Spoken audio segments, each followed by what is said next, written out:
oleh Selamat sore Su Haryanto. Ya, selamat sore, Pak Gunadi. Ya, silakan dibuka suhu. Baik, terima kasih. Sebelumnya, salam sejahtera, salam sehat, salam damai bagi kita semua.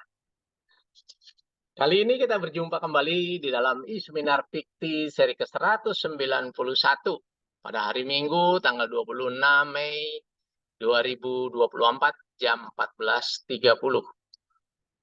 Suatu rasa bersyukur kita kehadirat Yang Maha Kuasa bahwa kita dapat mengikuti acara Isminar ini dengan baik dan lancar. Dan kita bersyukur bahwa kita selama ini diberikan sebuah kesehatan sehingga kita dapat menjalankan tugas-tugas dan keseharian kita dengan baik.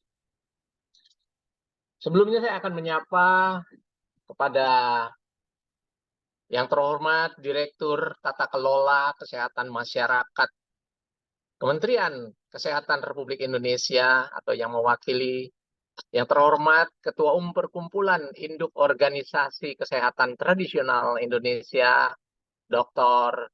Eko Wahyu Kasih, SH, MH, SE, MM, SPD, MPD. Dan juga kepada para ketua pimpinan organisasi yang bergabung di dalam PIKTI. Tentunya setiap kali PIKTI memberikan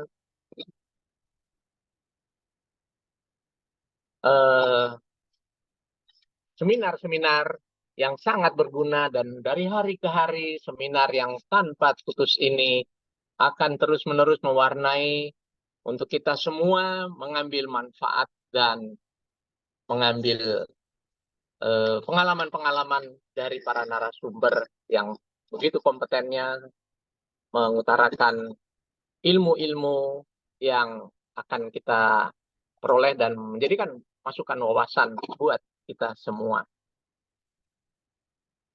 Pada kali ini, topik seminar yaitu Integrative Care for Anxiety dan Insomnia yang akan dibawakan oleh pakar-pakar yaitu Dr. Randa Nilam Widyarini, Master Science Psikolog CCH.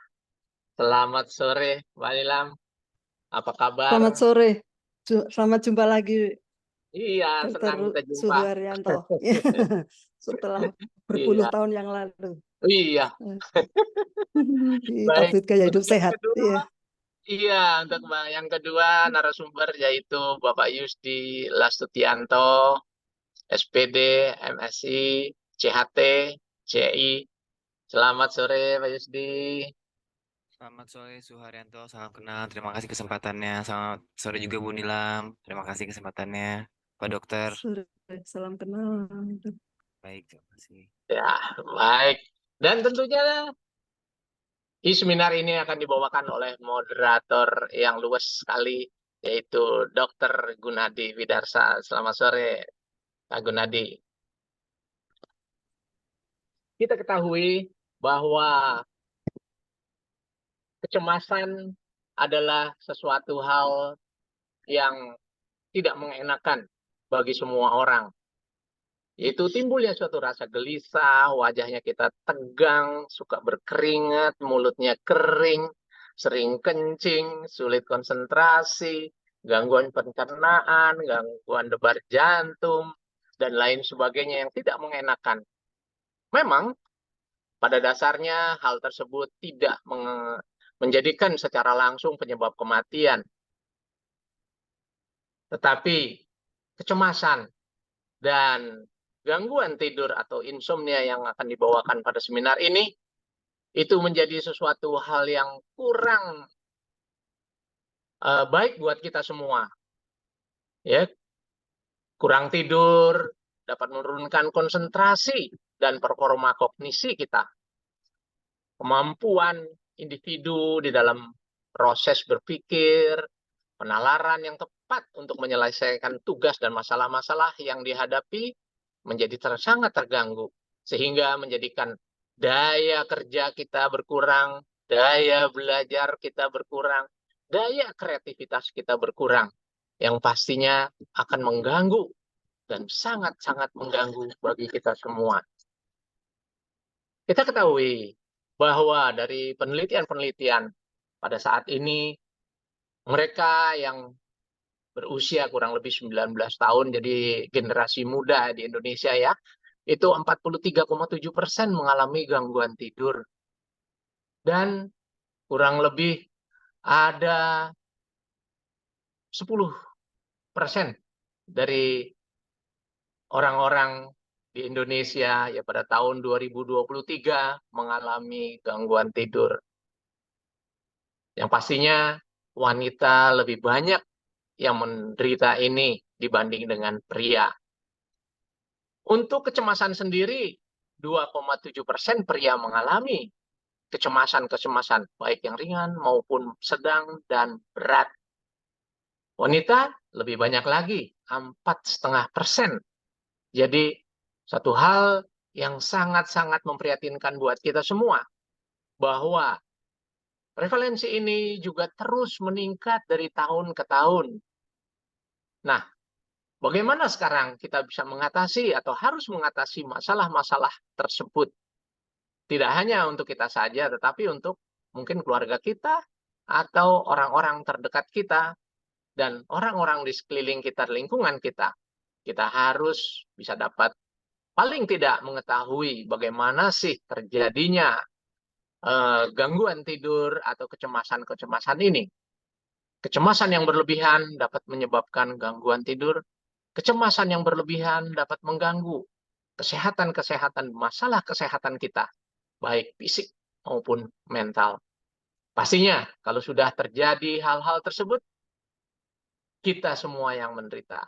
Generasi muda mengalami hal tersebut, jangan dianggap ringan. Itu adalah hal tugas kita untuk menjadikan bangsa, negara, remaja kita, generasi muda kita menjadi orang-orang yang tangguh, bebas dari kecemasan dan gangguan tidur, serta kesehatan. Kita terus maju di dalam kesehatan kita.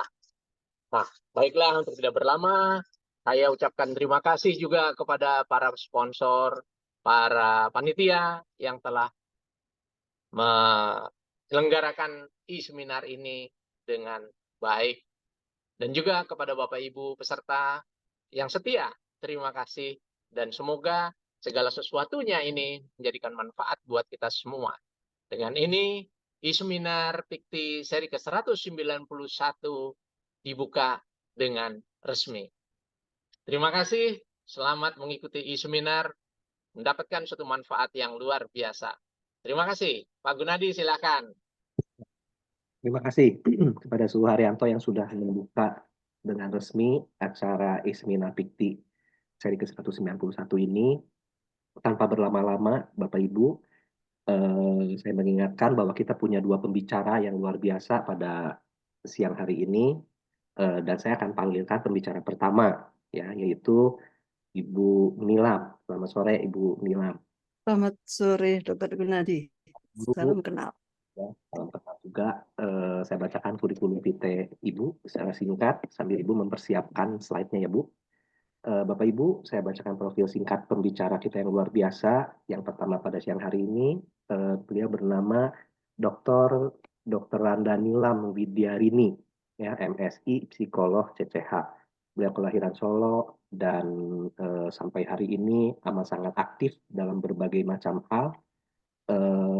Ibu Nilam ini lulusan Fakultas Psikologi Universitas Gadjah Mada pada tahun 1992, lalu lulus magister pada tahun 1998 dengan program studi psikologi sosial, dan beliau telah menyelesaikan program doktornya pada tahun 2011 juga di UGM dengan program studi psikologi.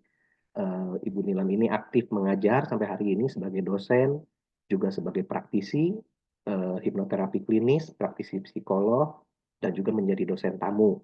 Ya, dan saya lihat di sini banyak sekali penelitian yang dikerjakan oleh beliau, karya ilmiahnya lebih dari selusin, Bapak Ibu, dan masih ongoing, ada yang ongoing saya perhatikan. Nah, itu profil singkat dari Ibu Nilam, pembicara kita yang pertama. Pada Ibu Nilam, waktu dan tempat dipersilahkan, Bu. Baik, saya sambil buka dulu PowerPoint saya.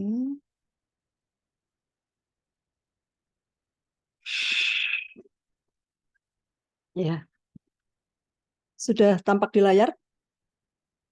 Ada, Bu, jelas. Sudah, baik. Suara saya juga sudah cukup ya, Dokter? Jelas, Bu, bagus. Baik, terima kasih.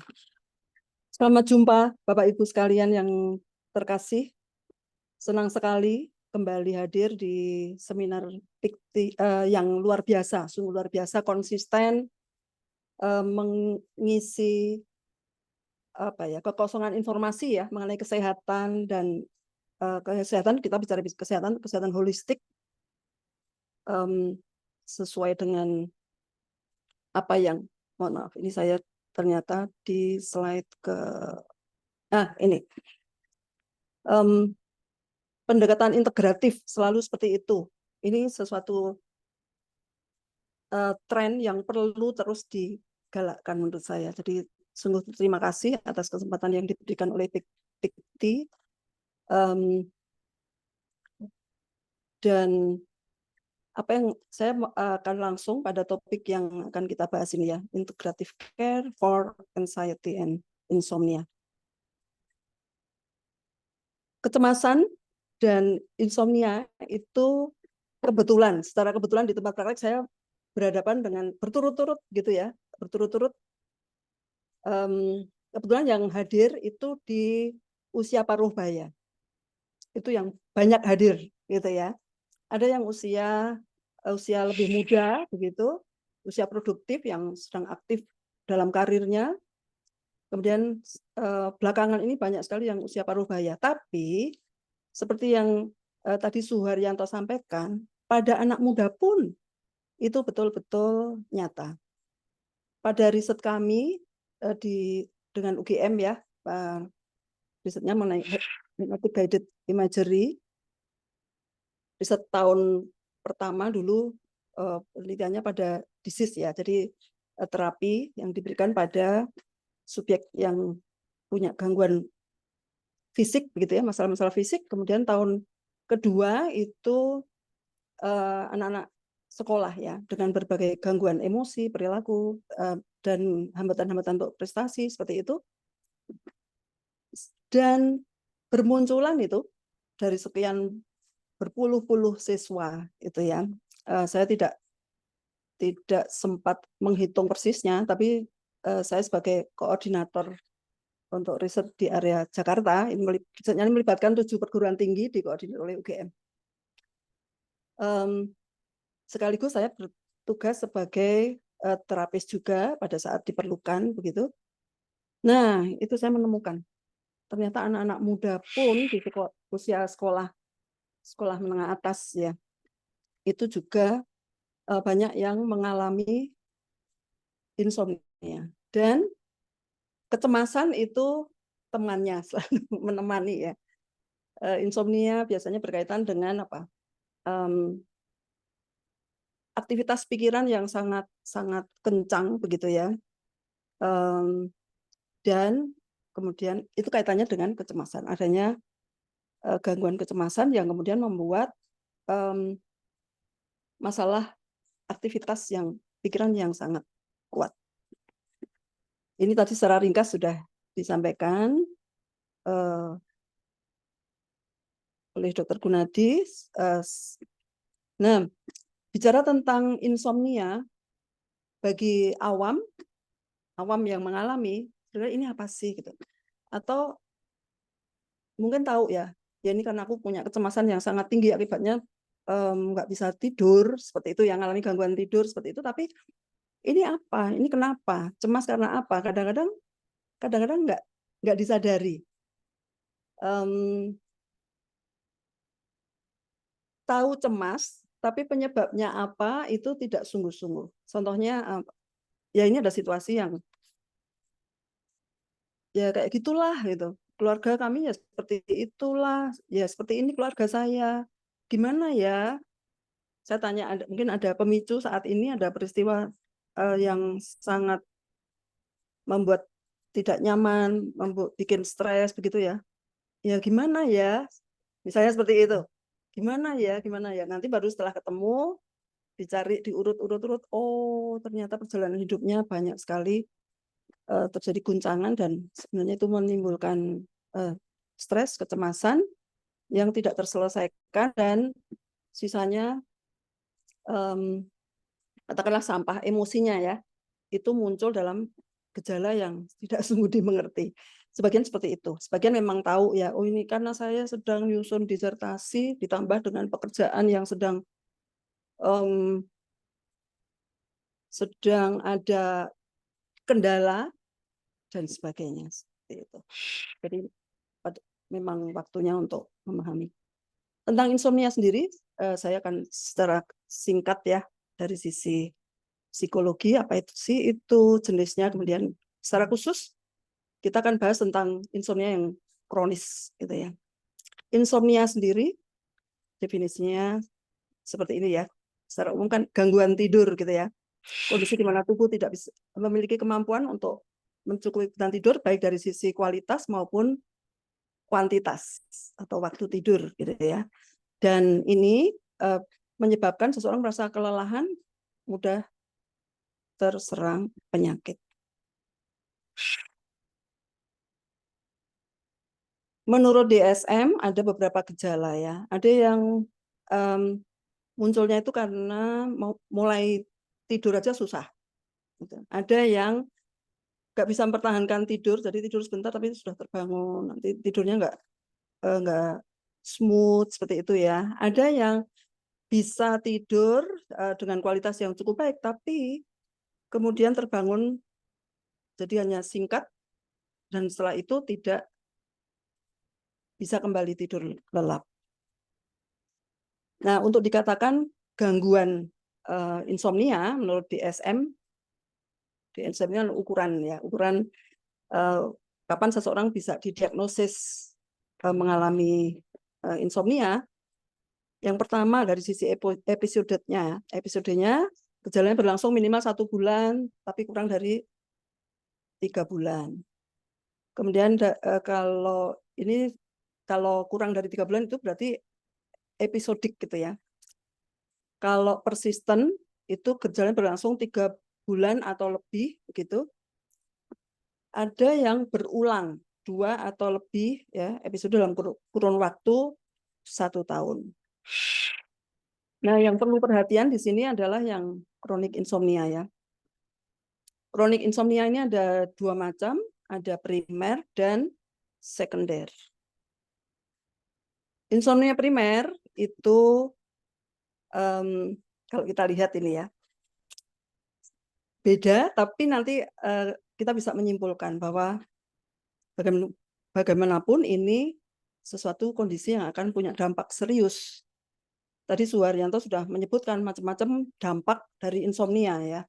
Nah, kita lihat insomnia primer terjadi kondisi hyperarousal. Arousal itu suatu bangkitan fisiologis ya. Jantung berdetak lebih kencang, sekresi hormon yang lebih kuat, tekanan darah bisa juga ya, pompa darahnya lebih kuat dan seterusnya. Kemudian ada yang sampai ke keringat ya, ada pembakaran yang lebih tanpa disadari mungkin lalu memunculkan keringat. Ada yang salah satu klien saya itu saya kalau saya nggak tahu rasanya nggak kepanasan suhu baik, tapi saya bisa merasakan tangan saya basah, tubuh saya berkeringat. Nah, seperti itu antara lain ya. Hyperarousal. Ini melibatkan aktivitas di area otak ya, otak tengah, tapi kemudian efeknya berdampak ke seluruh korteks gitu. Kemudian insomnia sekunder. Ini insomnia yang disebabkan gangguan irama sirkadian. Ini suatu siklus perubahan ya, baik fisik, psikologis, perilaku seperti itu. Jadi terkait dengan kejiwaan, masalah neurologi atau masalah medis lainnya, atau reaksi obat juga bisa. sangat sering terjadi pada orang tua, dalam arti apa? Lanjut usia ya. Bisa terjadi karena psikoneurotik, jadi kondisi kecemasan yang tinggi ya, kecemasan psikologis, neurotik gitu. Dan juga bisa karena gangguan penyakit. Sakit fisik, ketidaknyamanan itu kan juga kemudian menimbulkan gangguan tidur, dan kita lihat dari keduanya ini, yang pertama tadi kalau yang primer itu kan karena aktivitas arousal saja. Seperti itu ya seolah-olah. Tapi kita lihat ini dari salah satu artikel jurnal yang saya jumpai dari Bonnet dan Aran ini, bahwa insomnia primer itu dipandang sebagai masalah psikofisiologis.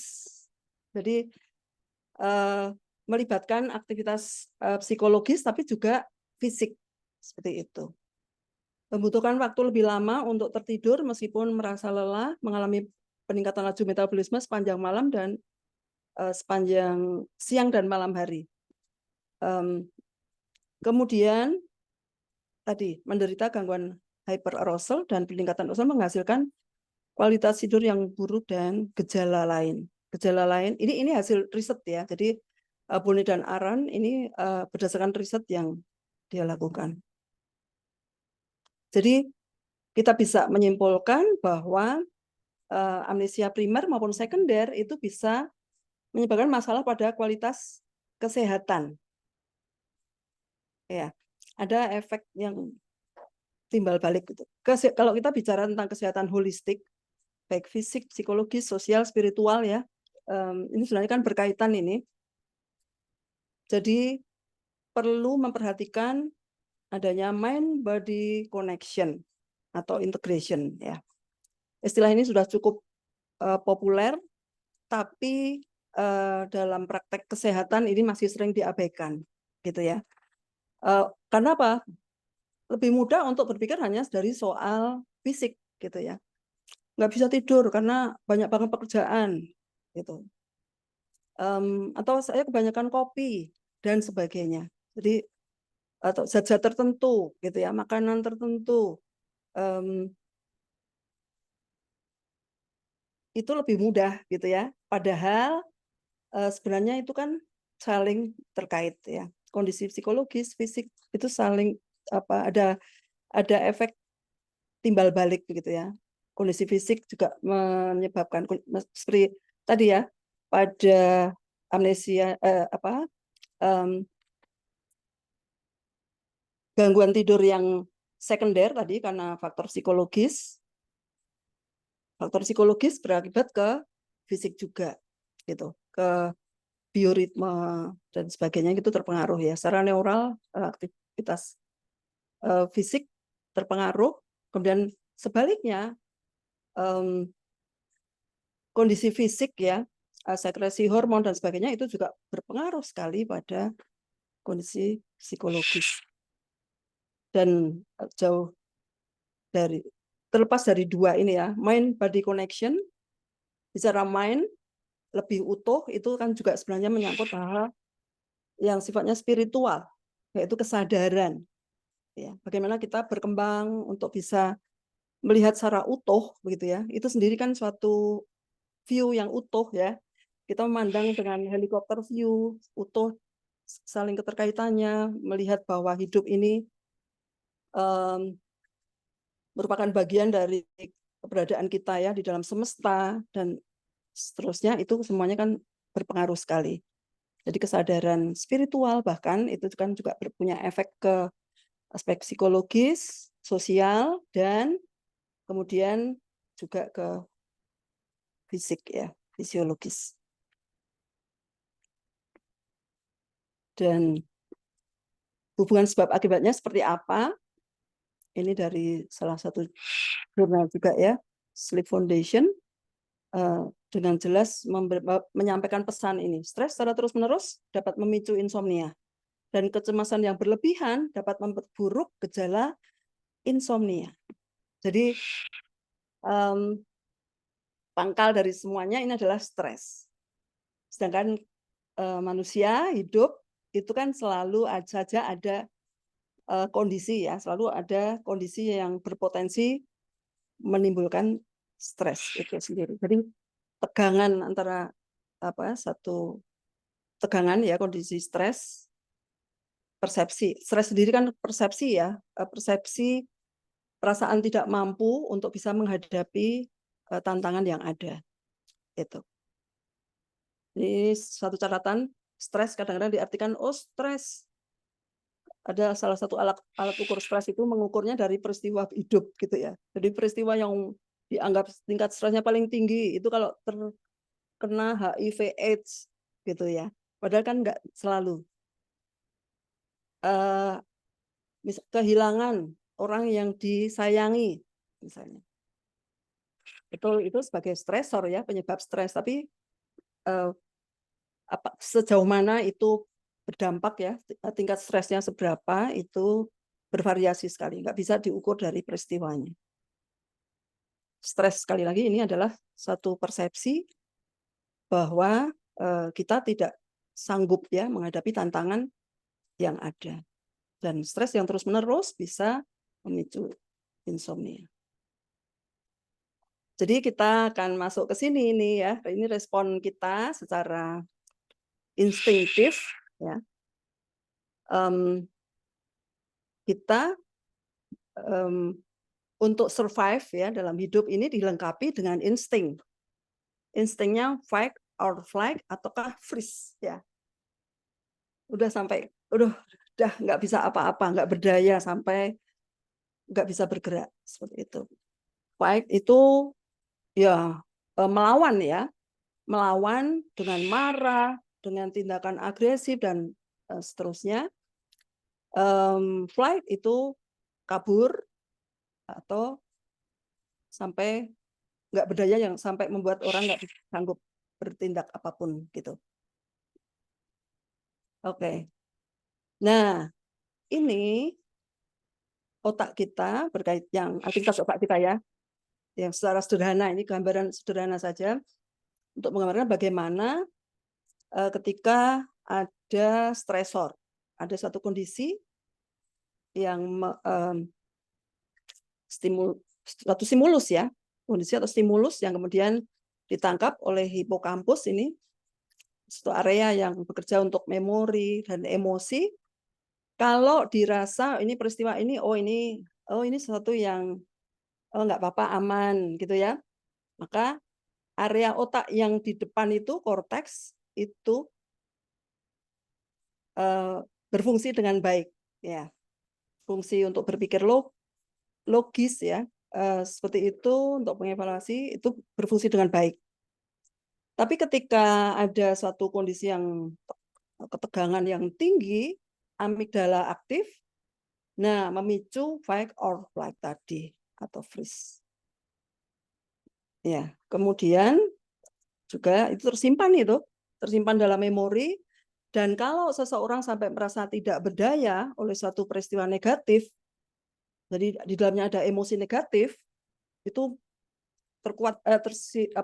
kuat-kuat ya, tersimpan di memori beserta emosinya. Ini yang disebut dengan trauma ya, trauma psikologis. Itu kan ketika kita menghadapi situasi yang memunculkan emosi negatif dan membuat kita tidak berdaya dalam kondisi kimia tubuh yang mendukung.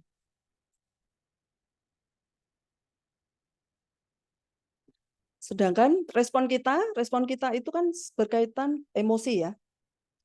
Respon emosi kita itu berkaitan dengan tingkat kesadaran.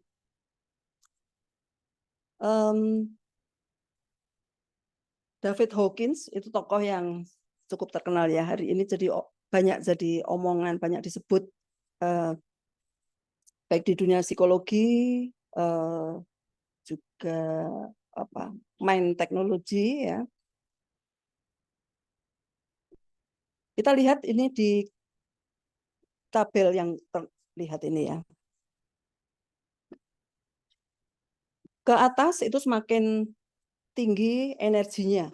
Itu di kolom kedua itu energi ya. Yang paling kiri itu nama level-levelnya. level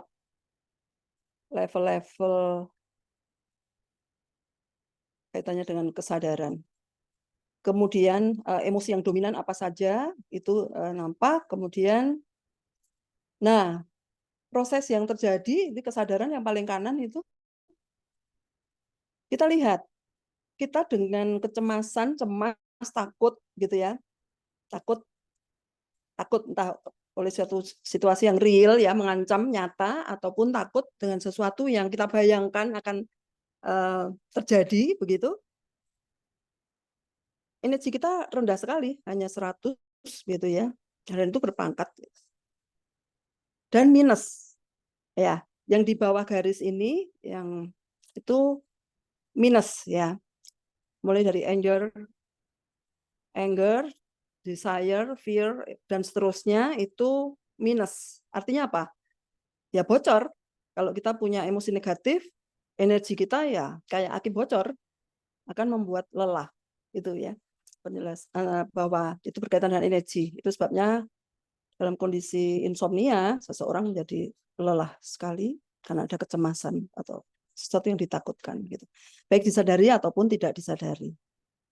Kemudian ketika orang sudah bisa mengatasi ya dengan memahami, bisa netral, bisa menerima, ini yang area hijau itu ya, energinya naik. Dan setelah itu bisa memungkinkan untuk berkembang lebih jauh lagi, untuk bisa menyayangi gitu ya, lebih bisa mencintai diri sendiri, mencintai orang lain, berkembang cinta gitu ya. Ada satu kesadaran yang lebih tinggi. Di ruang praktek saya biasanya untuk menangani masalah trauma yang kemudian muncul simptom apapun simptomnya ya, bukan hanya insomnia, itu termasuk insomnia tentunya. Apa yang membuat dia tidak berdaya? Saya akan carikan satu sumber resources ya dari dalam dirinya yang memungkinkan untuk bisa mengatasi ini. Ini kan suatu pertempuran energi, gitu ya. Jadi perlu ada energi yang positif, yang kuat sekali. Nah, itu sebabnya mengapa yang punya kesadaran sudah jauh, sudah tinggi, gitu ya, memahami dunia ini secara bertingkat dan sampai pada kesadaran yang tinggi, bukan lompat, gitu ya, tapi bertahap begitu. Dari mengenal apa yang terjadi pada dirinya sendiri, kemudian dalam relasi sosial, apa dampak dari kata-kata ke orang lain, apa dampak dari tindakan orang lain ke satu sama lain, dan seterusnya, itu kesadaran sosial ya. Kemudian yang lebih tinggi lagi sampai ke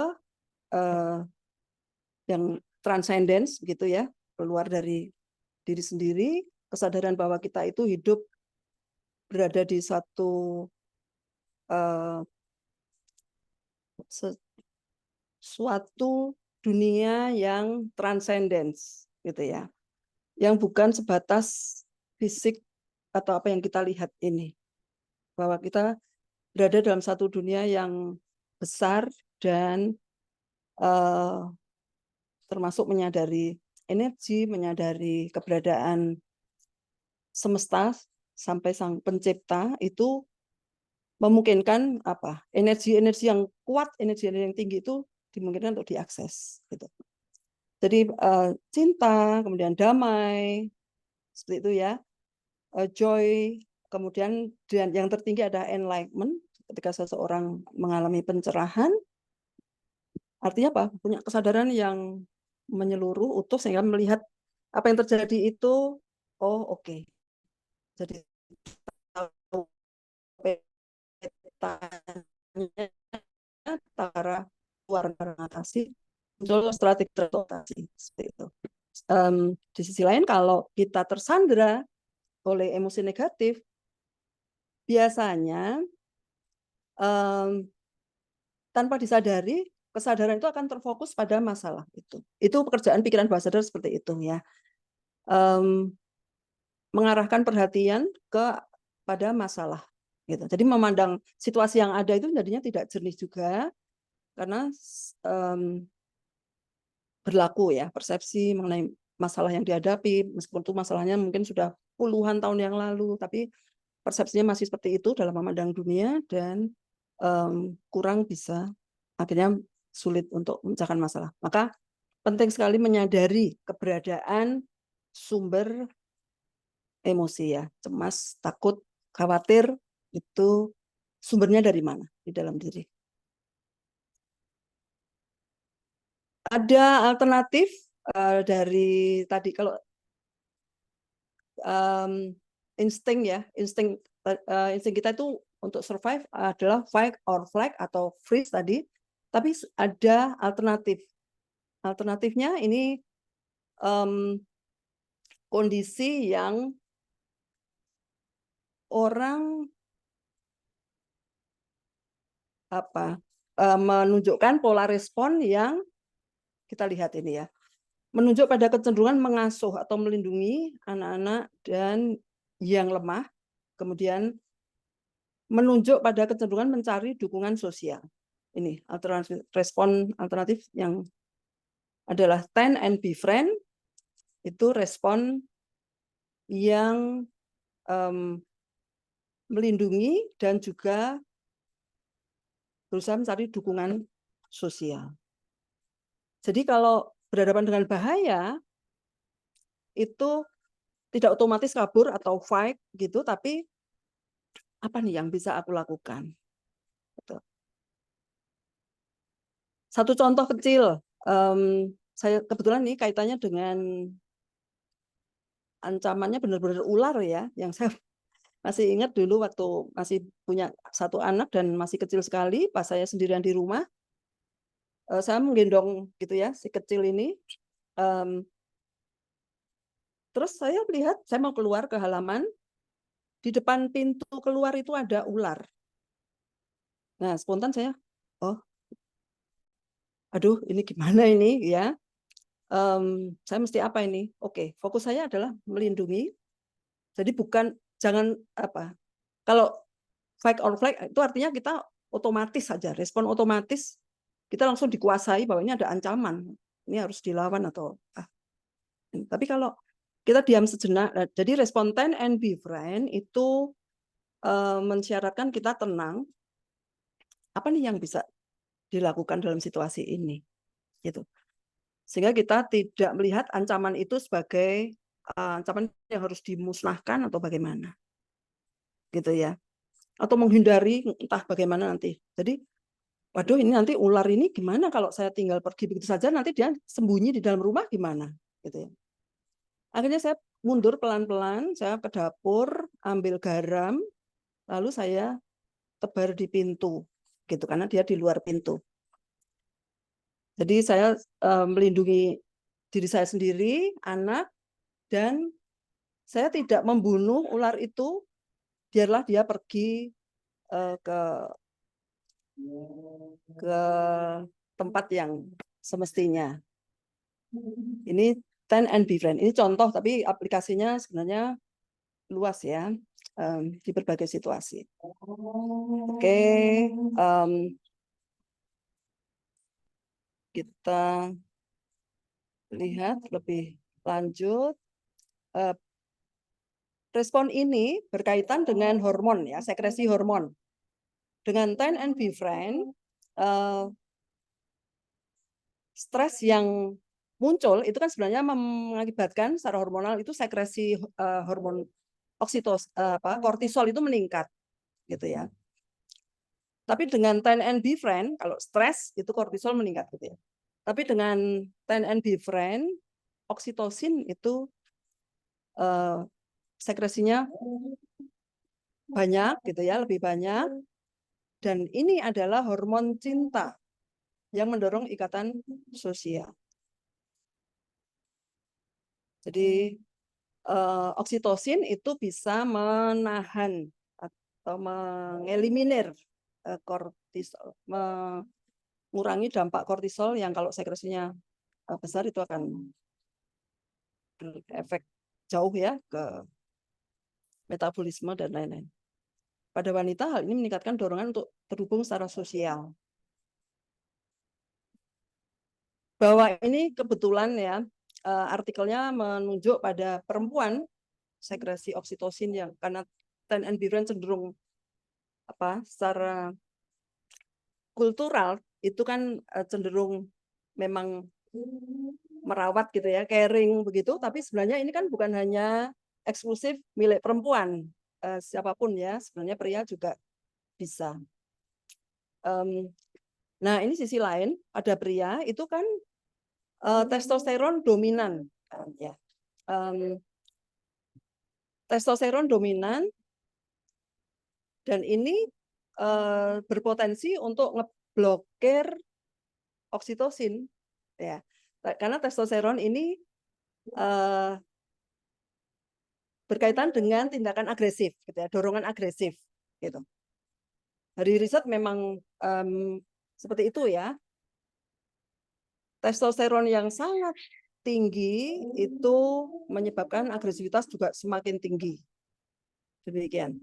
Bahkan ada riset pada perilaku kriminal ya, orang-orang pelaku kriminal itu banyak yang ditemukan testosteronnya sangat berlebihan gitu.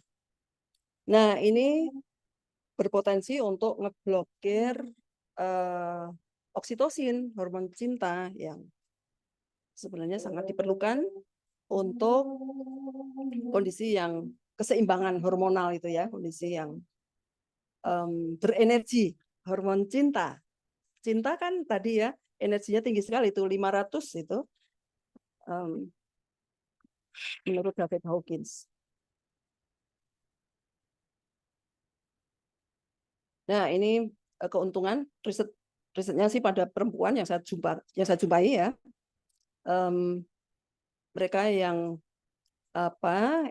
engage ya, melakukan tindakan ten and befriend cenderung ya menggunakan pola itu akan lebih kecil kemungkinannya dari sakit jantung dan sebagainya, serangan jantung dan juga resiko-resiko kematian lebih kecil.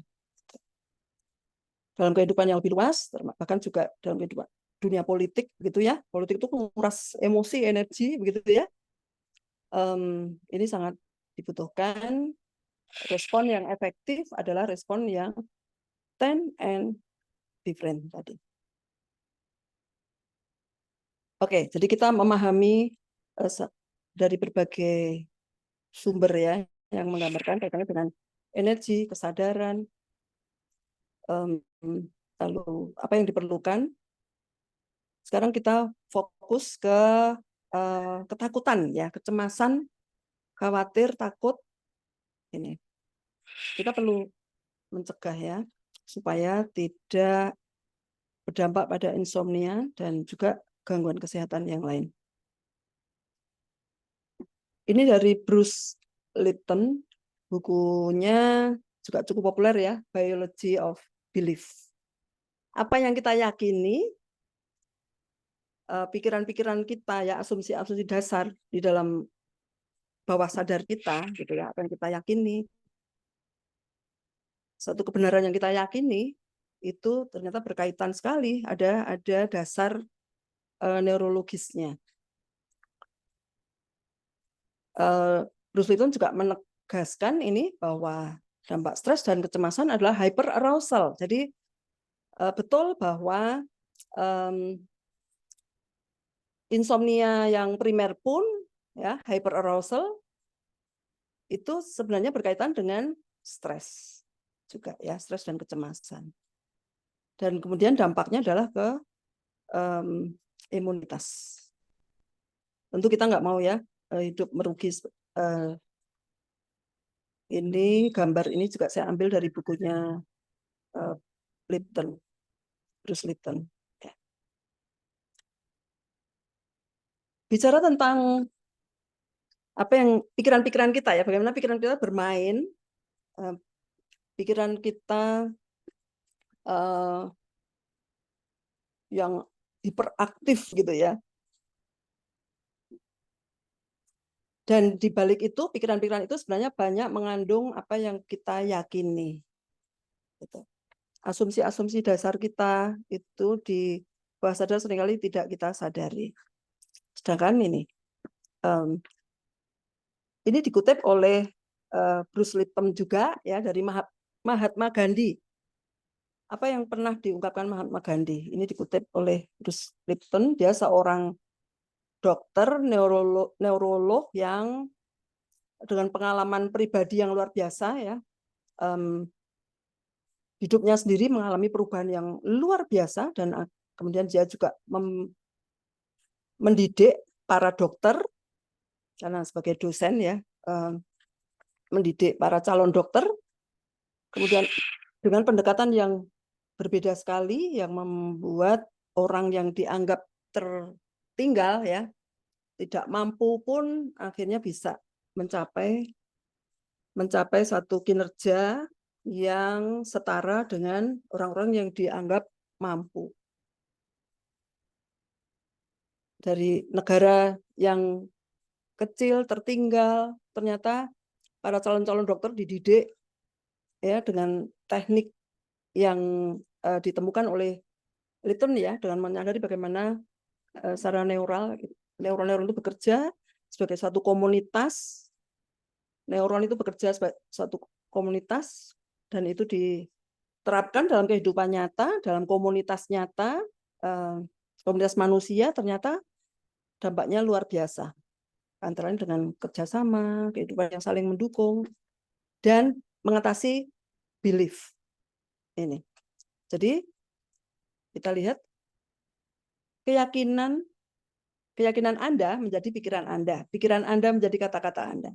Kata-kata Anda menjadi tindakan Anda menjadi kebiasaan Anda menjadi nilai-nilai Anda, dan nilai-nilai Anda menjadi takdir Anda. Apa yang terjadi dalam hidup kita ternyata berangkat dari apa yang kita yakini.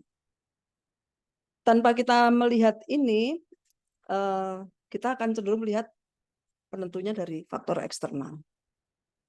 Entah itu orang yang berkuasa, gitu ya, atau situasi.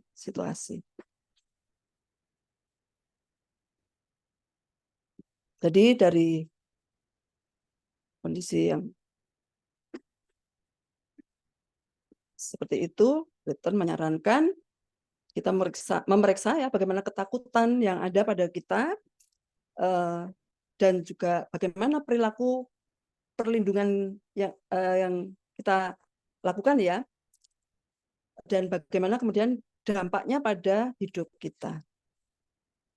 Jadi apa yang kita takuti, apa yang kita hindari ya.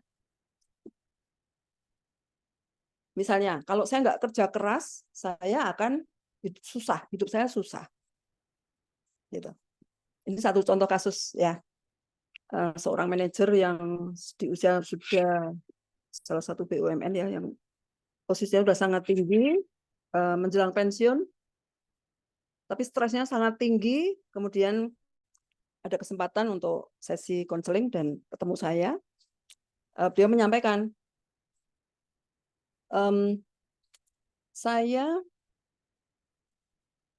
itu kenapa ya Bu, nggak bisa punya hubungan yang baik dengan anak buah maupun di rumah. Anak-anak saya juga memusuhi saya.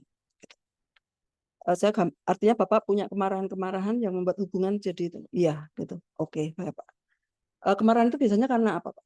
Ya, saya mau perfect. Oh, baik. Kalau dilihat mundur, ya sangat mungkin perfect sendiri bagus, tapi mungkin ada kecemasan-kecemasan, Pak, yang muncul dari pengalaman masa kecil atau kapan masa lalu gitu. Wah, langsung muncul tuh ceritanya ya. Jadi sangat kecil di desa yang dan merasa termiskin di antara teman-teman yang lain di desa gitu ya. Jadi dia sebagai anak tunggal masih sangat kecil sudah punya perasaan tertekan ya. Aku nggak bakal sukses kalau nggak. Akhirnya yang dilakukan bagus sebenarnya. Melakukan yang terbaik, selalu mau yang terbaik, perfect. Tapi masalahnya ada kecemasan, ada rasa beban. Nah, itu kan kaitannya dengan perlindungan yang dilakukan ya, perlindungannya dengan cara kerja keras, melakukan yang terbaik seperti itu untuk melindungi diri dari situasi yang dihindari, yang ditakuti, gitu. Masalahnya ada emosi negatif di sini, yang kemudian dampaknya ke luar biasa, ke relasi dan kaitannya dengan kesejahteraan psikologis. Nah, penulis lain ini juga dokter yang banyak menangani kesehatan keluarga dan keluarga-keluarga yang hebat begitu, yang keluarga termasuk Reagan, Presiden Amerika, seperti itu, Gabermit. Bukunya yang lama ini menjelaskan antara ya bahwa manusia adalah makhluk sosial yang kelangsungan hidupnya bergantung pada emosi yang kuat yang berhubungan dengan keluarga dan juga suku atau etnisnya ya. Hubungan sosial dan emosional merupakan bagian integral dari susunan neurologis dan kimiawi kita. Semakin besar ketergantungan, semakin kuat ancaman rasa tidak aman ketika hubungan tersebut hilang. Jadi kerentanannya subjektif dan ada stres ya, stres secara fisiologis sebanding dengan tingkat ketergantungan emosional. Jadi stresnya akan sebanding tingkat ketergantungan. Tingkat ketergantungan yang tinggi, maka stresnya juga akan tinggi. Dan itu juga nggak lepas dari proses fisiologis juga ya, hormon-hormon yang sekresi. Dan di sisi lain hilangnya otonomi, ketergantungan itu kan artinya apa? Ada kondisi merasa tidak berdaya, tidak punya otonomi, gitu. Atau kalau kebutuhan otonomi ini tidak terpenuhi atau hilang, gitu ya, karena entah karena orang tua yang otoriter atau bahkan mungkin karena kecewa apa yang keputusan penting yang dia mau lakukan ternyata nggak terlaksana. Ada ini contoh, salah satu contoh yang di ruang praktek ya. Ada yang keluarganya hebat sekali, hangat, kemudian di saat salah satu anak di usia di SMA itu kepengen banget sekolah di luar negeri. Kemudian ada pertimbangan lain loh. Orang tuanya menyarankan sesuatu yang sangat rasional, sekolah ke luar negeri. Memang ke depan mau apa? Mau jadi psikolog. Loh, kalau dari psikolog ke luar negeri nanti susah untuk praktek di Indonesia. Itu kan logis ya. Jadi alasannya bisa diterima, tapi rasa otonomi pribadi itu akhirnya luruh dengan kondisi dia tidak bisa memenuhi satu yang bagi dia itu adalah keputusan penting gitu ya. Mampu mengambil keputusan penting dalam hidupnya. Itu jadi loss ya, lepas dalam kejadian ini. Dan dampaknya ternyata besar sekali ketika sudah berkeluarga, sudah punya anak, sudah praktek psikolog, sudah kuliah S3, kerentanan kehilangan sosok yang menjadi kekuatan kasih sayang seperti itu. Ada yang meninggal, keluarga yang meninggal yang begitu lekat ya di hati, memicu kerentanan tadi masalah. Jadi bisa dikatakan mengalami mental breakdown sehingga rasanya mau ngapa-ngapain susah, berantakan ya. Dan itu juga berefek ke kondisi fisiologis sampai ke fisik juga gitu. Oke, saya akan lebih cepat.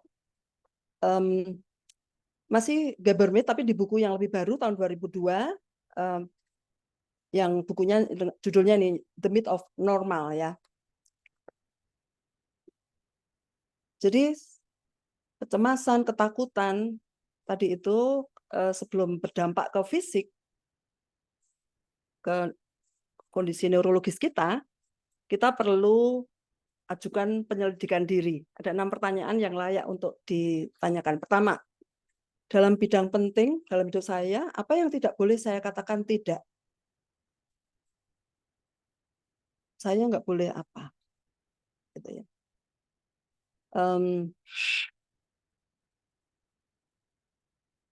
Kemudian bagaimana ketidakmampuan saya untuk mengatakan tidak telah berdampak pada hidup saya. Jadi perlu dikenali dulu ya. Saya hal-hal seperti ini. Dampaknya apa? Ketika kita nggak bisa ngomong tidak. Dalam contoh tadi, satu contoh, kalau sebenarnya contoh banyak sekali. Dalam contoh yang tadi ketika SMA ya, gagal untuk bisa melakukan apa yang menjadi pilihannya seperti itu ya. Kemudian juga ada ketergantungan, perasaan tergantung pada keluarga, pada orang tua, pada kasih sayang yang begitu kuat. Dari sini kita bisa melihat bahwa kasih sayang itu diperlukan, sangat jelas sangat diperlukan ya. Tapi ketika melekat ya, melekat menimbulkan perasaan ketergantungan. Nah, ini efeknya ke otonomi tadi, rasa otonomi pribadi. Sedangkan perjuangan pendidikan selama ini, seperti yang diperjuangkan Ki Hajar Dewantoro, itu adalah perjuangan untuk anak didik bisa mengalami otonomi pribadi. Ya. Oke, pertanyaan ketiga, sinyal tubuh apa yang selama ini saya abaikan? Jadi sebenarnya kalau ada kecemasan, apa itu kan ada efeknya ya ke kondisi fisiologis kita, ke neuron-neuron kita, maka kita perlu menyadari keberadaannya ini. Gejala apa yang selama ini saya abaikan bisa menjadi tanda peringatan. Gejala yang sebenarnya sebagai tanda peringatan ya dari pikiran bawah sadar yang mengendalikan tadi ya sistem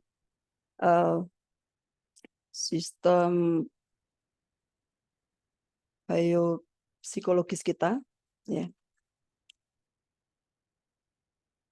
Apa yang perlu diperhatikan selama ini mungkin terabaikan.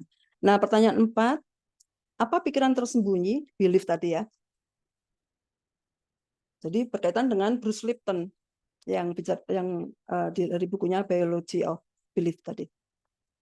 Nyambung dengan Gabermit dan Daniel Mead ya. Ini yang buku tahun 2002 ditulis berdua. Apa pikiran yang tersembunyi di balik ketidakmampuan saya untuk mengatakan tidak? Pikiran-pikiran kita meskipun tidak objektif dan tidak akurat selalu konsisten secara internal dengan perilaku dan pengalaman kita. Nah, di poin 4 ini, pikiran-pikiran tersembunyi itu apa saja? Ini contoh-contohnya ya. Mengatakan tidak berarti saya nggak mampu menangani sesuatu. Itu adalah tanda kelemahan. Jadi saya harus kuat. Ataukah mungkin ini, saya harus menjadi baik agar layak dicintai. Jadi kita berpikir bahwa kalau kita melakukan kesalahan, kita nggak layak dicintai. Kita berasumsi, berpikir bahwa orang lain tidak mencintai kita.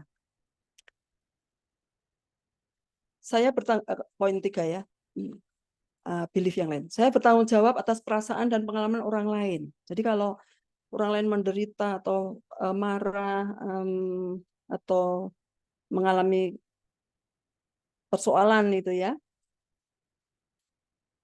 kita berasumsi bahwa kita bertanggung jawab atas masalah itu. Gitu. Mungkin ada kemarahan ke diri sendiri karena apa? Orang tua yang sakit serius ya, entah kanker atau apa, atau meninggal, atau orang tua yang kehilangan anak dan sebagainya, dan merasa bahwa itu adalah tanggung jawab pribadinya. Padahal kan sesuatu terjadi karena banyak sekali faktor ya yang menjadi penyebab. Tapi kalau kita mengambil alih itu sebagai tanggung jawab pribadi, tentu itu menjadi suatu tekanan yang besar sekali. Kemudian berikutnya bahwa saya tidak boleh mengecewakan siapapun. Contoh pikiran yang lain ya. Lalu berikutnya, saya tidak berharga kecuali saya melakukan sesuatu yang berguna. Jadi seperti terobsesi jadinya kan. Harus terus melakukan sesuatu yang berguna. Capek sekali kalau terus diforsir untuk itu ya. Jika orang mengetahui perasaan saya yang sebenarnya mereka tidak akan menyukai saya. Jadi emosinya cenderung ditekan, direpress. seolah-olah nggak ada itu, ya diabaikan begitu saja. Diabaikan bukan berarti nggak ada, tapi ya justru menjadi dalam tanda petik setan di dalam diri kita sendiri suatu saat akan bisa ya menjadi meledak ya, eksplosif gitu. Jika saya menolak teman, pasangan, kolega, orang tua, tetangga, saya memang pantas merasa bersalah. Dan kemudian satu lagi contoh yang lain juga ada ya. Ya, ini sekedar contoh. Kemudian masih ada 2 pertanyaan yang lagi. Dari mana saya mempelajari atau memegang pikiran-pikiran ini? Belief tadi. Dari mana? Tadi dalam contoh yang seorang bapak yang manajer, yang merasa nggak happy karena nggak damai ya, karena bermasalah dengan stafnya, dengan keluarga. Dari pertemuan kami, saya membantu untuk menyadari, oh ternyata dari sejak kecil, masih SD, dia sudah punya pikiran-pikiran itu. Pertanyaan yang ke-6, di manakah saya telah mengabaikan atau menolak jawaban ya yang saya inginkan dikatakan.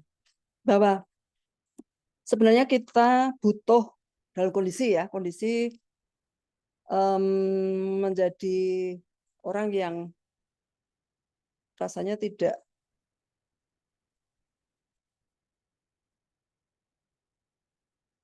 kepengen dapat jawaban ya, itu. Tapi kemudian diabaikan. Dalam contoh kasus yang tadi ya, keluarga yang ideal, hangat, kasih sayangnya begitu melekat sehingga anak di dalam keluarga itu merasa sangat bergantung pada cinta, kasih kehangatan keluarga. Tadi sebenarnya apa yang jawaban ya yang diinginkan adalah dia menjadi bergantung, dari otonomi pribadinya menjadi rapuh ya. Kepengen butuh jawaban ya terhadap apa yang dia pilih gitu. Tapi karena ada alasan logis seperti itu, situasinya ini bukan kesalahan siapa-siapa ya, tapi situasi yang membuat kemudian dia ya sudah, kekecewaan itu diabaikan. Kekecewaan ketika impiannya untuk sekolah di luar negeri diabaikan, tidak disadari. Kalau disadari kan kemudian dibereskan ya emosinya itu. Karena emosi adalah energi, emotion yang mengalir di tubuh. Jadi ada teknik-teknik ya untuk merilis emosi itu. Tapi ketika diabaikan, nah akhirnya muncul ke depan di usia-usia dewasa. Jadi hal yang penting di sini adalah poinnya kita perlu membebaskan diri dari stres, kecemasan, dan insomnia. Dari berbagai penjelasan tadi, saya merangkum bahwa penting sekali kita menyadari dampak pengasuhan dan juga budaya. Kita dibesarkan dengan budaya ya. Ketika ada budaya yang menghargai materialisme, mereka yang punya uang itu dihormati, gitu ya. Ini kan memunculkan asumsi bahwa saya akan dihargai kalau saya punya uang. Kalau saya bekerja, saya punya uang kalau saya bekerja sebaik mungkin, kalau saya bekerja keras. Jadi hal-hal seperti ini perlu disadari dampaknya ya terhadap belief. Kemudian setelah disadari tentu dibutuhkan regulasi baik emosinya maupun juga membuat belief yang baru, mengganti ya dengan belief yang positif. Kemudian mengembangkan otonomi, ya ini perjuangan pendidikan ini, bagaimana pendidikan kita,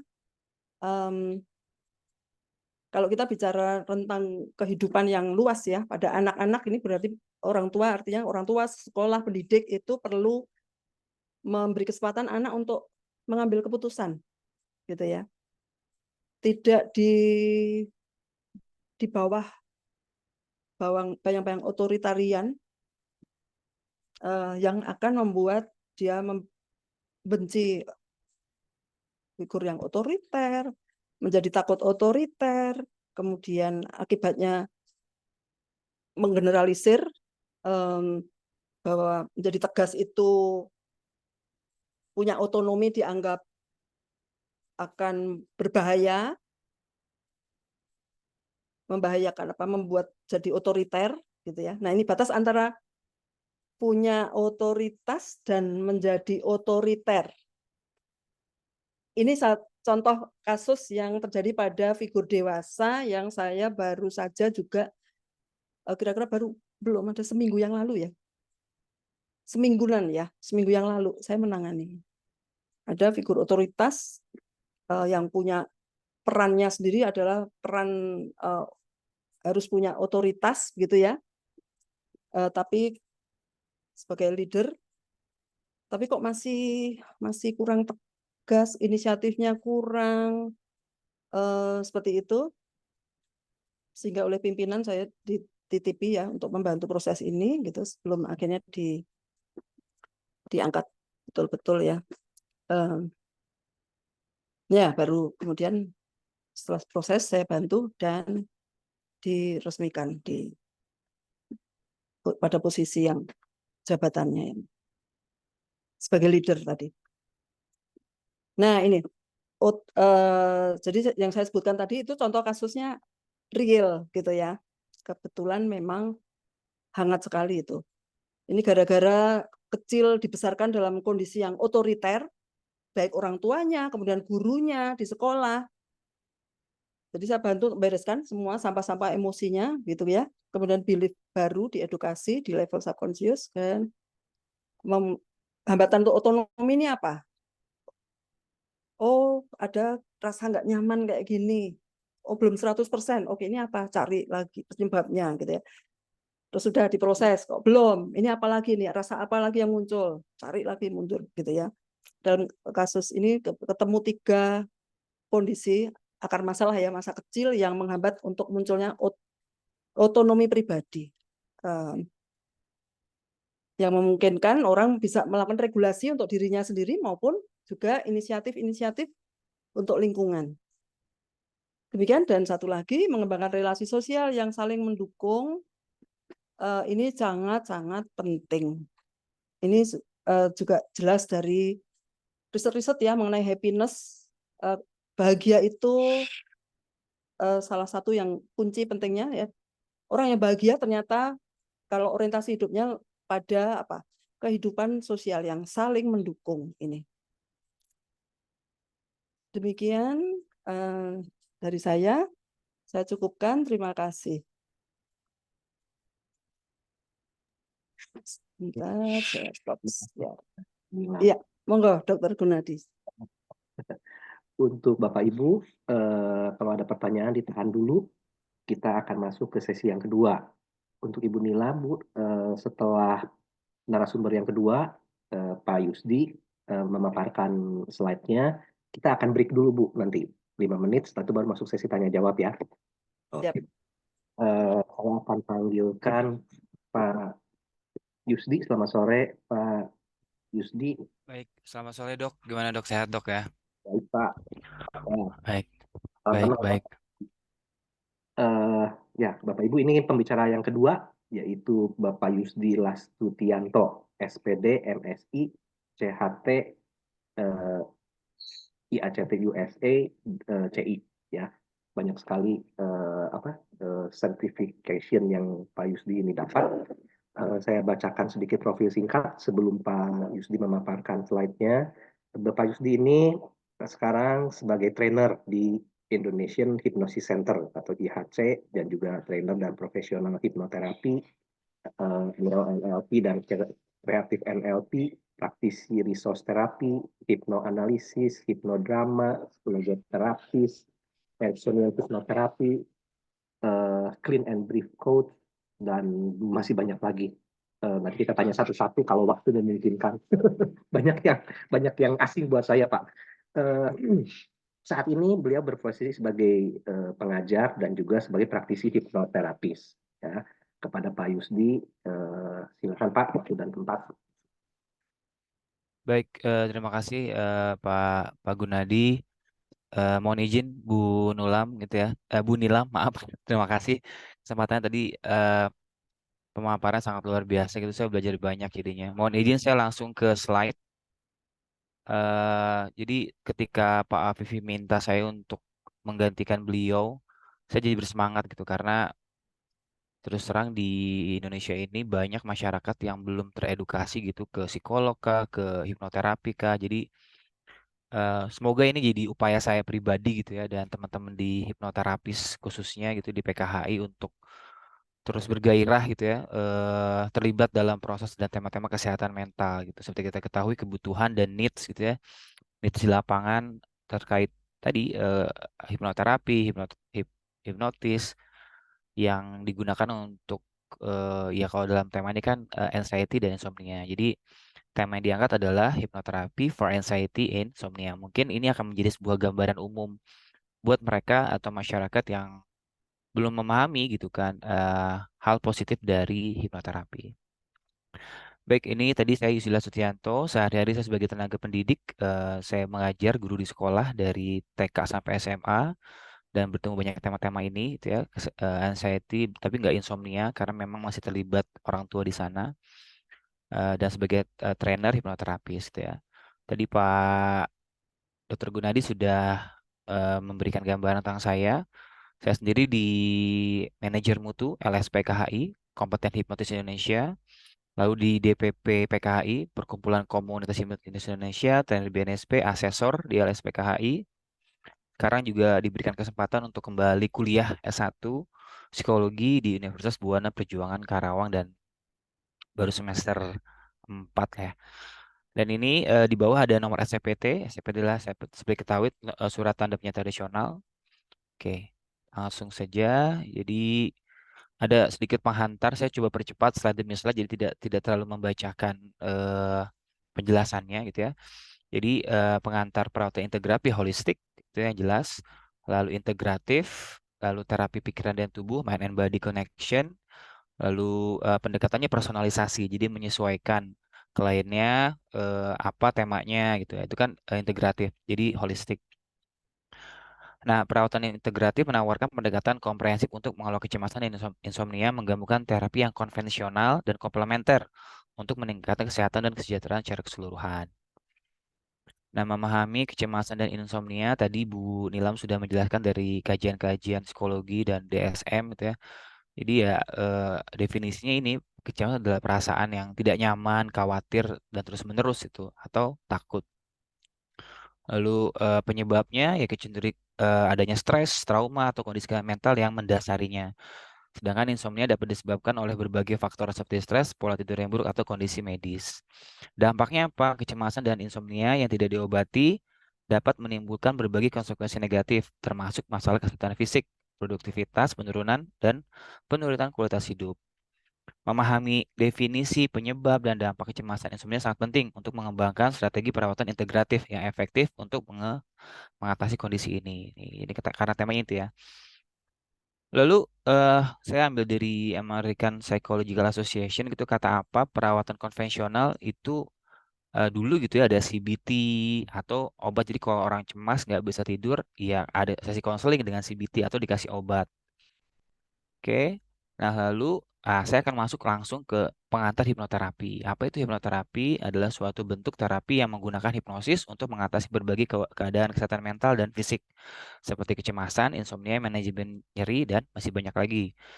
Lalu yang paling terpenting adalah keadaan hipnotik. Nah, nanti kalau misalkan Bapak dan Ibu belajar tentang hipnosis gitu ya kan, yang sering diangkat adalah tentang gelombang otak. Tapi nanti ada lagi keadaan hipnotik tuh ada light trance, medium trance, dan deep trance. Nah, keadaan hipnotik ini adalah momen yang tepat untuk seseorang diberikan sugesti atau pemahaman baru atau pemaknaan baru. Lalu ya memang terapinya berbasis sugesti ya, kemudian diberikan saran tuh ketika orang masuk ke dalam keadaan hipnotik. Sampai nanti kalau dalam konsep psikobiologis gitu ya, adanya ide baru yang diterima, lalu ide baru itu pola pikir, lalu berpengaruh ke otak, otak berpengaruh ke tubuh, tubuh sampai ke sel-sel, ke neuron-neuron, adanya hal-hal baru itu. Kalau dari pendekatan psikobiologis. Oke, hipnoterapi adalah bentuk psikoterapi yang dapat membantu individu mengatasi kesehatan mental yang berhubungan dengan pikiran, perasaan, dan perilaku dengan memanfaatkan kekuatan pikiran bawah sadar. Oke, ini penghantarnya. Lalu ada 11 masalah psikologis dan psikosomatis yang bisa dibantu dengan hipnoterapi. Tadi Bu Nilam sempat bilang ada belief-belief di masa lalu gitu ya. Bahkan sekarang pun sudah ada pendekatan skema terapi gitu kan. Orang dicari skema-skema apa yang terbentuk itu kan di masa kecil sehingga mempengaruhi masa dewasanya. Jadi ada 11 masalah. Yang pertama adalah menghukum diri sendiri. Tadi jadi seakan-akan dirinya nggak mampu, nggak bisa, nggak pas, nggak cocok. Lalu yang kedua ada pengalaman traumatis gitu ya. Nanti ada konflik batin. Eh, Pak, Bapak dan Ibu, mohon izin nih, saya khawatir saya sejauh ini menjelaskan yang keluar bukan PowerPoint. Yang keluar poin-poin Bapak Ibu ya, slide. Iya, PowerPoint. Iya baik, terima kasih. Nggak, saya ragu kadang-kadang udah panjang ngejelasin tiba-tiba oh saya jadi ngomong sendiri. Baik, itu tadi tema-tema yang ketiga adalah konflik batin yang memang setiap hari kita akan mengalami keadaan itu ya. Lalu efek samping yang menguntungkan ini namanya secondary gain gitu ya. Secondary itu kecanduan-kecanduan yang tersembunyi dari sebuah perilaku lah ya. Ada kecanduan-kecanduan sembunyi, lalu ada unfinished business. Ini adalah masalah psikologis. Lalu ada salah pelampiasan gitu ya, harusnya kemana eh lalu akhirnya dia melakukan sesuatu yang memang tidak produktif. Lalu ada identifikasi, imprint. Tadi sempat disinggung oleh Bu Nilam, adanya identifikasi di rumah tidak dikasih kesempatan otoritas dan segala macamnya. Ada imprint atau keyakinan yang salah, persepsi yang keliru, gitu ya. Kebiasaan yang dikaitkan dengan kenikmatan, mirip-mirip dengan secondary gain sampai pengaruh lingkungan. Nah, ini adalah kalau di kajian hipnoterapi di teman-teman di PKHI dan IHC ini adalah 11 masalah yang berpotensi gitu ya, berpotensi memunculkan kecemasan yang berlebihan gitu ya, atau gangguan tidur gitu ya. Nah, makanya nanti bisa diurai. Nanti kalau di kelas itu di kelas para praktisi ini akan diajarkan ini. Lalu maaf, the science behind hypnotherapy. Oh, maaf. Ini otomatis nih. Hipnoterapi bekerja dengan sebentar badan Ibu. Saya harus ini dulu. Ini otomatis dia. Oke, jadi hipnoterapi bekerja dengan membawa klien masuk ke dalam keadaan rileks gitu ya. Nanti ketika dia masuk ke dalam keadaan rileks gitu ya, subconscious mind-nya ya dieksplorasi. Entah dieksplorasi, disugesti, sampai punya pemaknaan baru.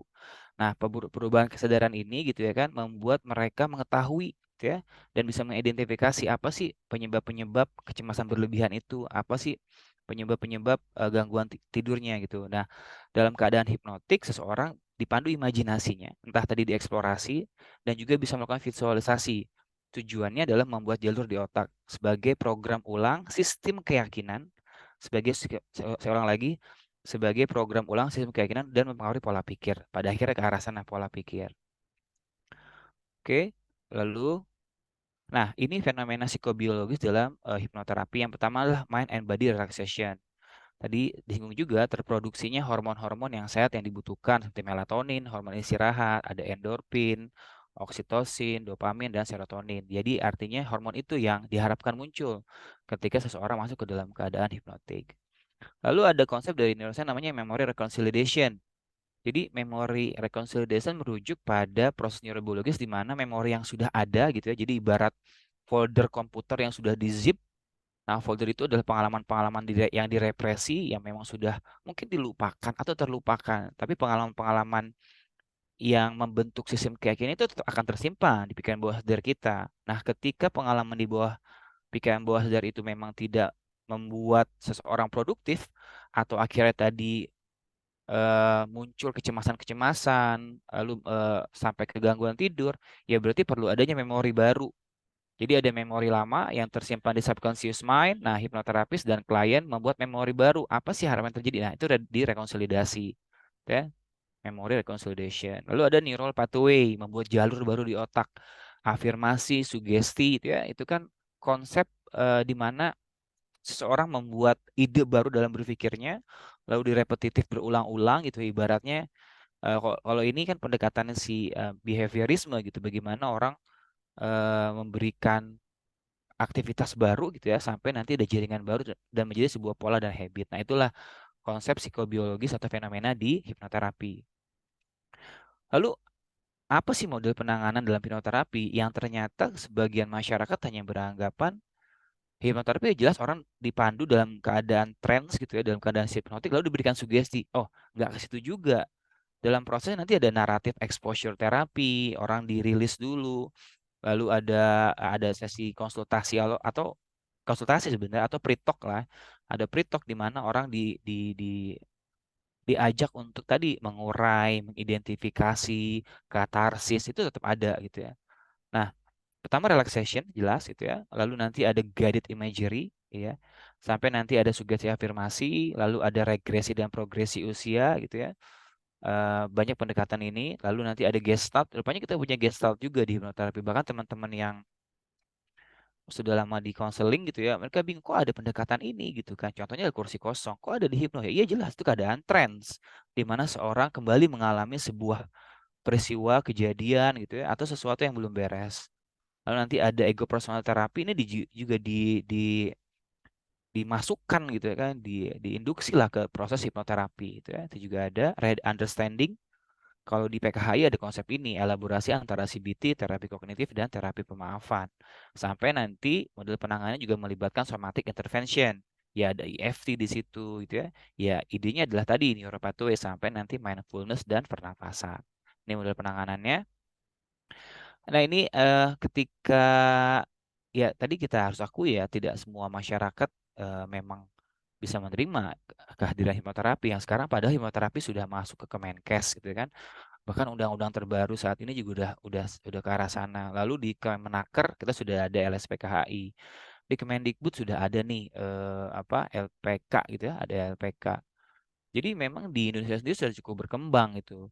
Yang juga masih ada gitu orang-orang yang masih skeptis gitu. Hipnosis apa gitu. Mungkin karena memang pengetahuan dan ya sejauh itu yang mereka pahami. Nah, peran dari PKHI gitu ya, peran dari teman-teman hipnoterapis ya itu berinteraksi langsung dengan masyarakat yang memang membutuhkannya. Ini ada beberapa penelitian kenapa saya bawa ke ke PowerPoint ini gitu. Saya khawatir masih ada teman-teman atau masyarakat yang masih bingung seperti apa gitu kan. Ternyata sudah masuk ke kampus gitu ya. Ini di jurnal internasionalnya sudah ada Improving Sleep Quality Emerging Research and Future Direction gitu ya.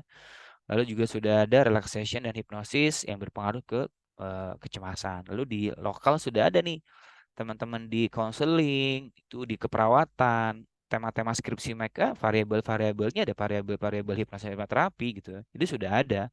Bahkan juga sudah ada kampus yang emang ada prodi ada mata kuliah itu gitu ya.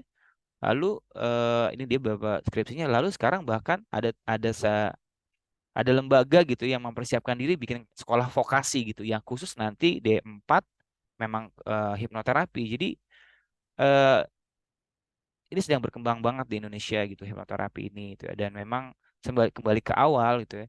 Masyarakat Indonesia ada sebagian yang tidak teredukasi mau jalan ke konselor, mau menghubungi psikolog gitu ya. Enggak, yang berinteraksi bersama teman-teman di hipnoterapi. Makanya kita masuk ke pengobatan tradisional.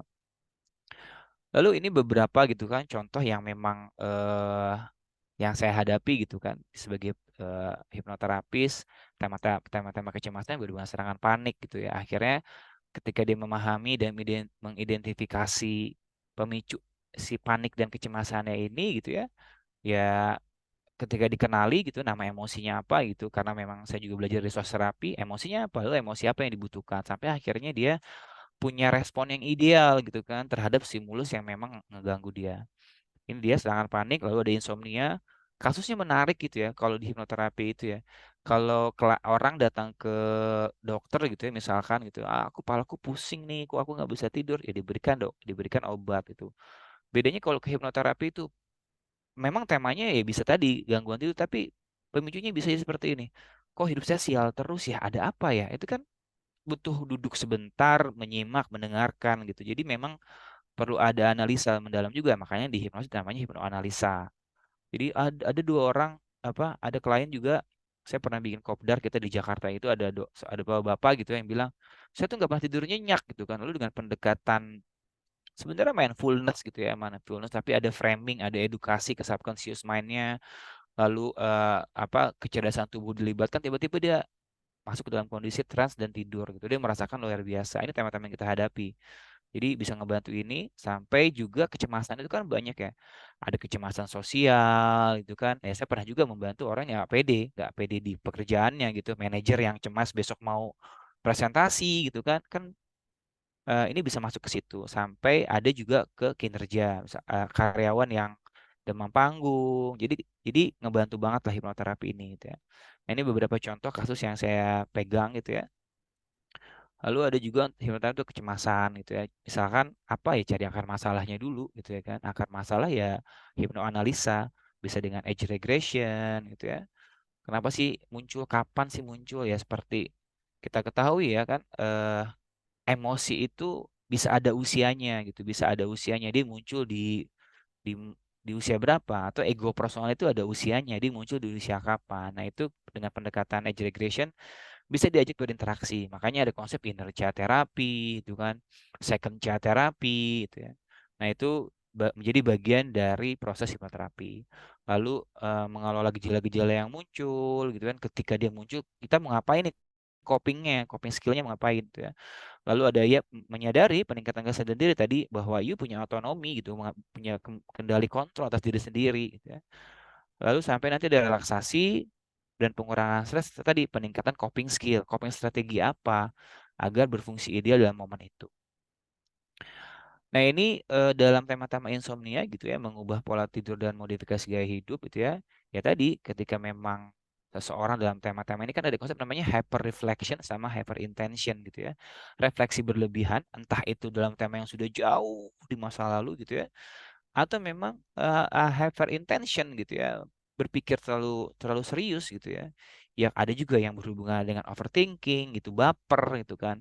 Minimal dengan seorang menyadari, aduh, ada namanya hyper reflection, ada namanya hyper intention, ada namanya kendali mental.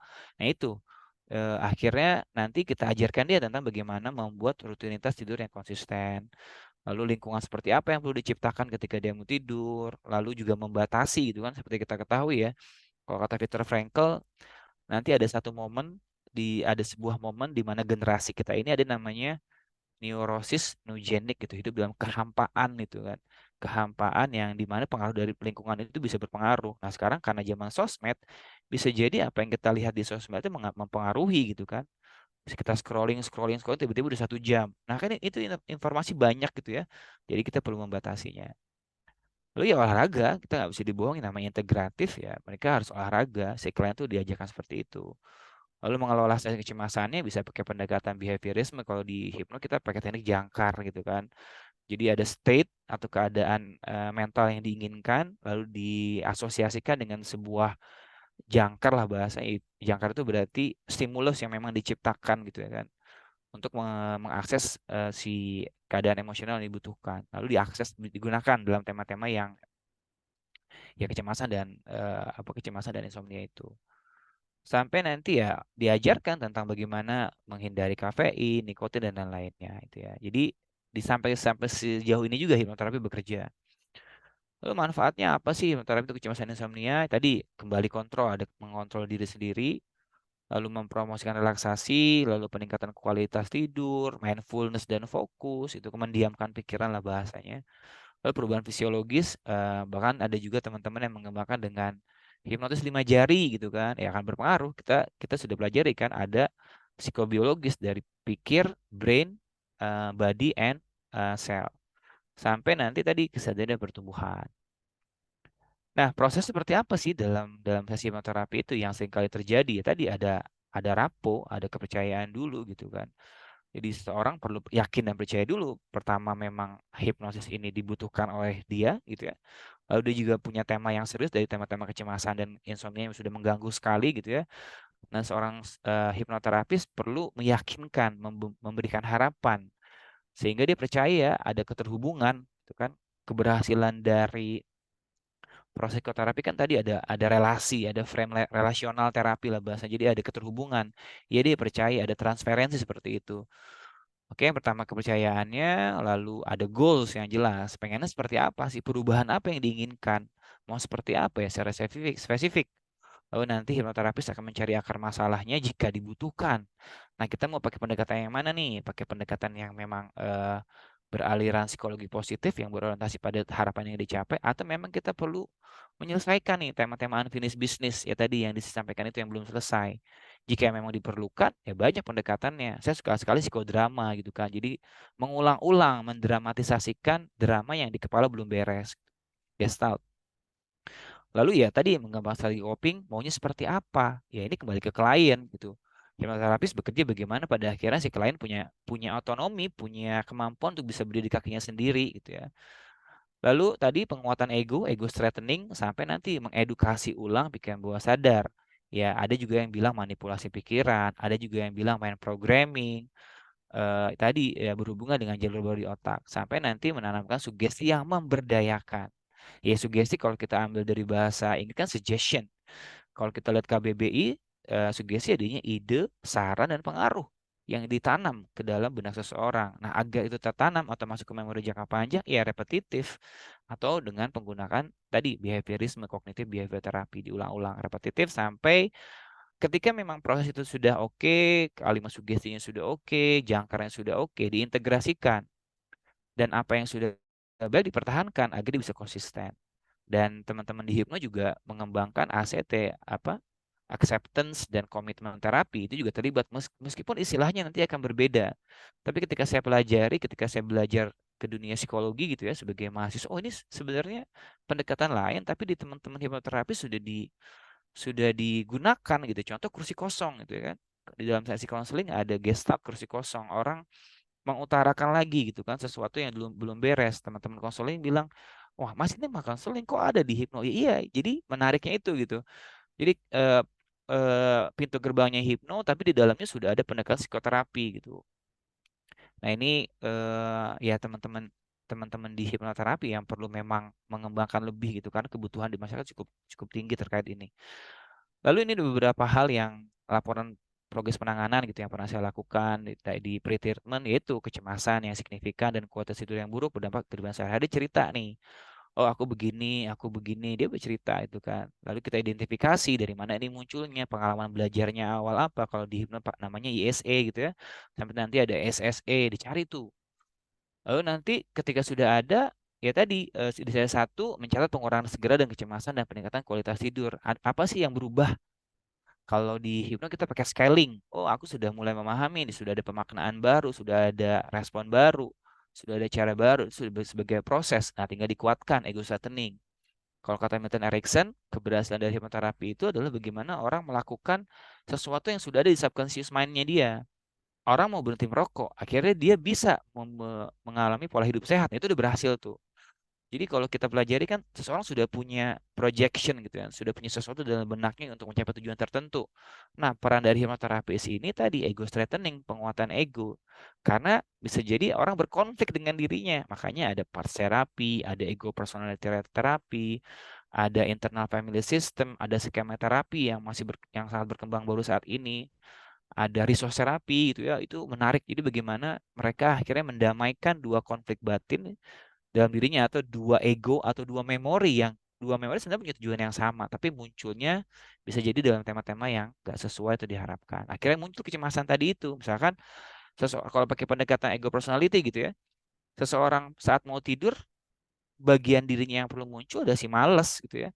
Tapi ketika dia mau tidur bagian yang muncul adalah si pemikir. Akhirnya dia mikir dengan menyadari sebuah ya mode gitu ya dia bisa ngubah. Atau ketika orang mau sholat gitu ya, spiritual yang harusnya muncul, tiba-tiba ketika dia mau sholat, mau berdoa, yang muncul si pekerja yang harusnya dia spiritual gitu ya, benar-benar khusus sholatnya, akhirnya ya mikirin kerjaan. Itu kan terjadi setiap hari. Atau ketika orang liburan. Nah, hipnoterapi berperan di sana dengan pendekatan ego personality therapy. Nah, lalu setelah dia menyadari ada bagian yang cemas, tapi juga ada bagian yang santai gitu kan, dia sudah memahami pola ini, dan dia sudah ini nih merasa lebih rileks, mampu mengatur tugas sehari dengan mudah. Artinya dia sudah bisa menata nih dengan perubahan pola pikir. Nah, karena tujuan dari hipnoterapi adalah perubahan pola pikir dan berdampak ke tadi ke mind and body one system. Nih, lalu yang sesi ketiga sudah ada perbaikan nih bagaimana coping dengan kecemasannya, bagaimana dia lebih punya kualitas hidup yang meningkat, lalu fokus dan produktif gitu ya. Memang sesinya bisa jadi nggak cuma sekali gitu ya. Ketika memang kan kita sedikit memahami ya bahwa hampir tema-tema tema-tema hipnoterapi gitu ya, tema-tema yang relasional berhubungan dengan orang lain gitu kan. Entah itu terjadi di masa lalu gitu ya, atau dalam dalam perilaku sosial gitu ya, itu juga berpengaruh gitu. Berarti perlu ada diajarkan CBT, ada cognitive distortion, itu perlu diedukasi ini di bagian itu yang memang teman-teman di hipnoterapi perlu lebih kuat di literasinya. Sampai nanti ya tadi post treatment, oke sudah oke nih ya, ada follow up, silakan sebagai hipnoterapis bisa ngasih penugasan dan segala macamnya agar menguat. Jadi ibarat sebuah jalur baru di otak ya, di jalur neuron itu dia harus kuat begini ya. Ya repetitif itu penugasan. Entah apa journaling sekarang yang lagi tren, entah mentalisasi, entah visualisasi, silakan. Jadi pemahaman itu yang perlu ditingkatkan oleh teman-teman hipnoterapis. Jadi saya sendiri adalah eh apa bahasanya ya? Orang yang pernah mengalami gangguan kecemasan itu. Dan saya juga adalah orang yang pernah mengalami gangguan sulit tidur itu gitu ya. Akhirnya ketemu 2013 dengan hipnoterapi, kok kayaknya bagus gitu. Dan saya akan bilang ya hipnoterapi telah mengubah hidup saya gitu. Ya akhirnya saya memahami konsep kendali mental. Jadi saya bisa mengendalikan pola pikir dan emosi saya. Dan akhirnya sekarang saya memanfaatkannya tetap juga buat diri sendiri karena memang kita butuh si cemas gitu ya. Kita butuh sesuatu yang kita anggap sebenarnya nggak bagus, tapi kalau berlebihan itu nggak bagus ya.